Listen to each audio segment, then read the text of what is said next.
बिस्मिल्लाहिर्रहमानिर्रहीम। अस्सलाम वालेकुम डियर स्टूडेंट्स, कैसे हैं आप सब। आज के इस वीडियो में हमने लेक्चर नंबर 2 के बारे में बात करनी है। लास्ट टाइम हमने इंट्रोडक्शन की थी सर्कुलेशन की, ठीक है। सर्कुलेशन में हमने क्या बात की थी कि हमारे साथ एक ऐसा साइकिल या एक ऐसा प्रोसेस जो एक पॉइंट से शुरू होता है और उसी पॉइंट के ऊपर दोबारा ख़त्म होता है।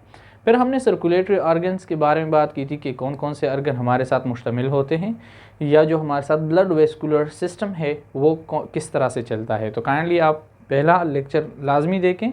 आज का जो हमारा लेक्चर है वो ह्यूमन हार्ट के एक्सटर्नल स्ट्रक्चर के बारे में है कि हमारे साथ किस तरह से है और कहाँ से ब्लड कहाँ तक फ़्लो करता है, या जो हमारे साथ हार्ट है वो कौन से मसल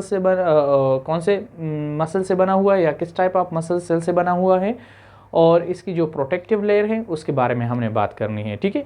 सो स्टार्ट करते हैं ह्यूमन हार्ट से।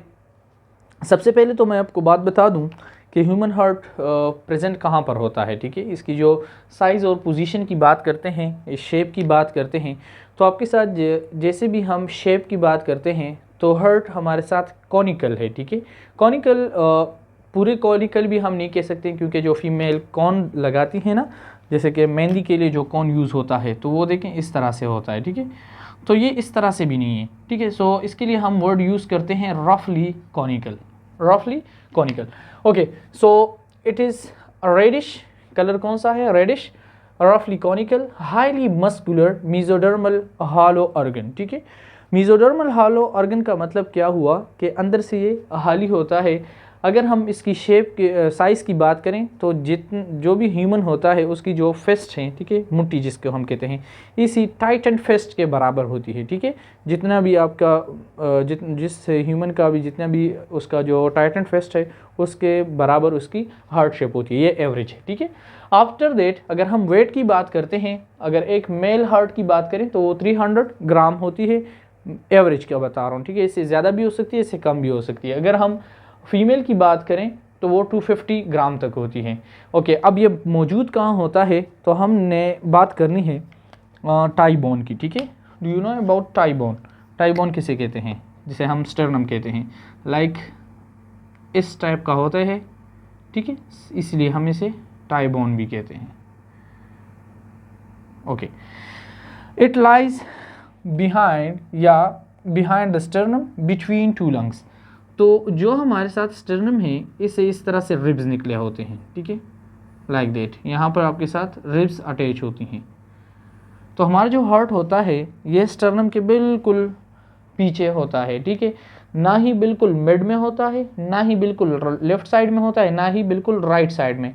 जस्ट ये पिछला हुआ है किस साइड पे? लेफ्ट साइड पे। ओके, कहाँ पर? Between two lungs. अब यहाँ पर हमारे साथ लंग्स मौजूद होती हैं, लाइक दैट, ठीक है। इसी तरह से यहाँ पर भी आपके साथ लंग्स मौजूद होती है, लेकिन मैं दूसरे लंग का मैं स्ट्रक्चर नहीं बना रहा क्योंकि यहाँ पर मुझे हार्ट भी बनाना है। Between 5th and 6th ribs.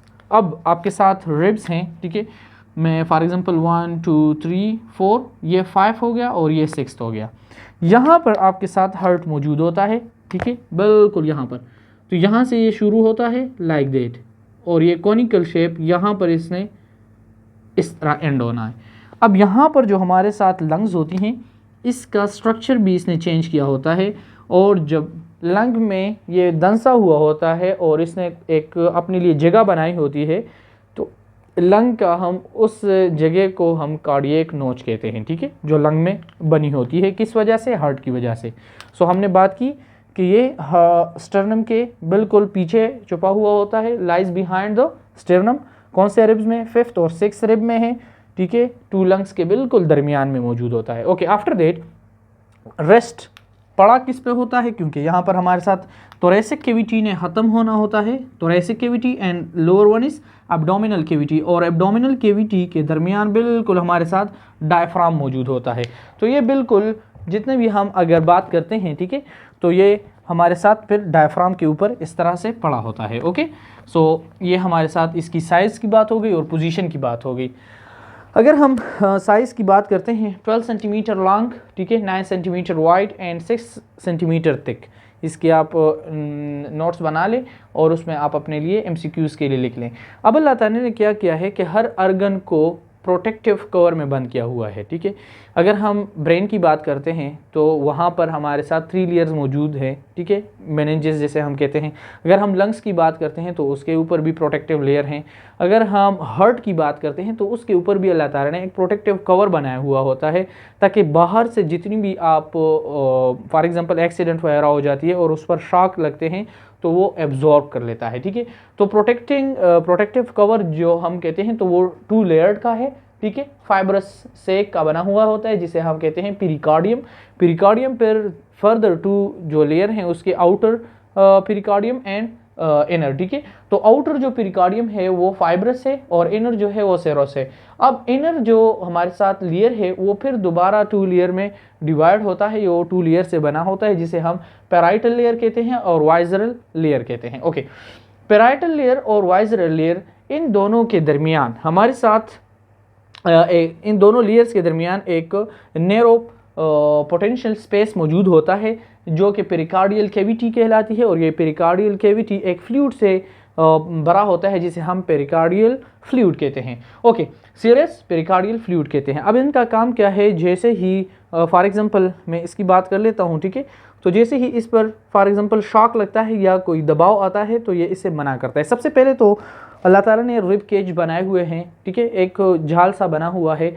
जैसे भी बाहर से कोई पुश करता है या कोई भी ऐसी चीज़ लगती है तो सबसे पहले क्या होता है, आपकी जो रिब्स हैं वो उसे बचाता है। लेकिन अगर इसके बगैर भी अगर फॉर एग्जांपल अंदर पुश होता है, ठीक है, या अंदर जोर लगती है तो वो पेरिकार्डियल कैविटी या उसकी पेरिकार्डियम बचाती है।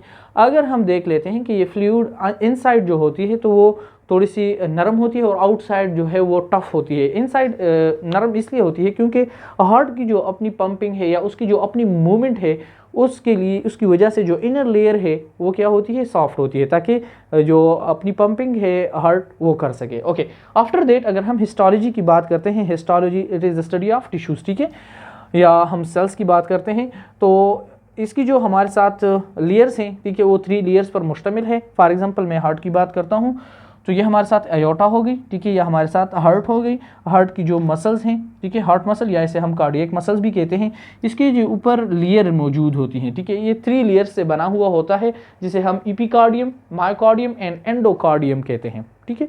एपिकार्डियम बिल्कुल जो आउटर लेयर होता है, it is also called visceral layer. It is thin transparent composed of mesothelium and connective tissues, ठीक है। कौन कौन से, मेसोथेलियम से और कनेक्टिव टिश्यू से बना हुआ होता है। ये थिन भी होता है और ट्रांसपेरेंट भी होती है। Okay, after that it is joint to myocardium. अब इस एपिकार्डियम ने, ठीक है, आउटर लेयर इस एपिकार्डियम ने दूसरे मायोकार्डियम के साथ मिलना होता है, ठीक है, किन टिश्यूज के जरिए से, कनेक्टिव टिश्यूज के जरिए से। जो मायोकार्डियम है, मायो किसे हम कहते हैं, मस्कुलर को कहते हैं, ठीक है।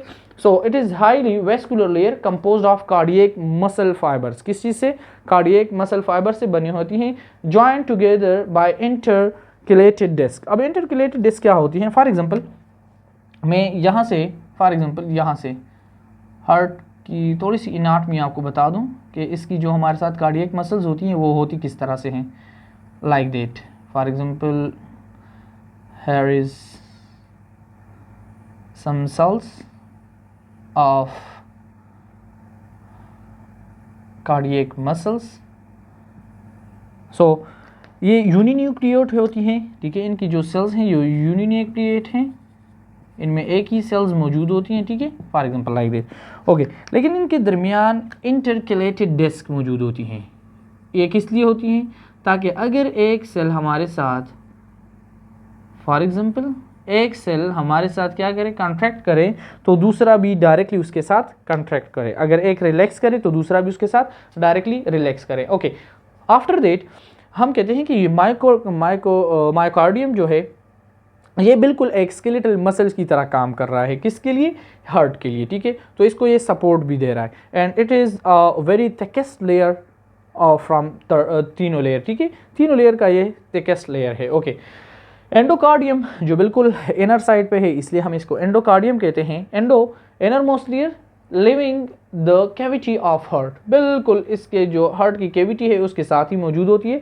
Consist of endothelium of squamous cells. Okay, after that external structure की अगर हम बात करते हैं, ठीक है, तो हमारे साथ हार्ट की हैं जो 4 चेम्बर पर मुश्तमिल होती हैं और इन 4 चेम्बर को एक दूसरे से अलहदा किया होता है एक पर्दे ने, जिसे हम सेप्टम कहते हैं या सेप्टा कहते हैं, ठीक है।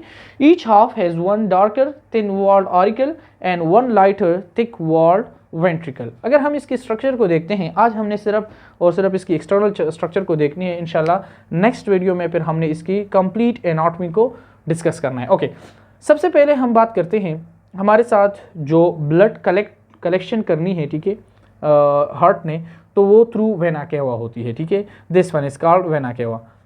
ओके, जब ऊपर आपके ब्रेन से, ठीक है, या ऊपर हेड रीजन से जो ब्लड को कलेक्ट करना होता है वो काम किसका है? सुपीरियर वेना केवा का है। ओके, यहाँ से आपके साथ ब्लड आ जाती है, ठीक है, superior vena cava from upper side, and lower side से आपका जो ब्लड कलेक्ट करना होता है वो होता है इंफीरियर वेना केवा का काम। किस चीज़ का?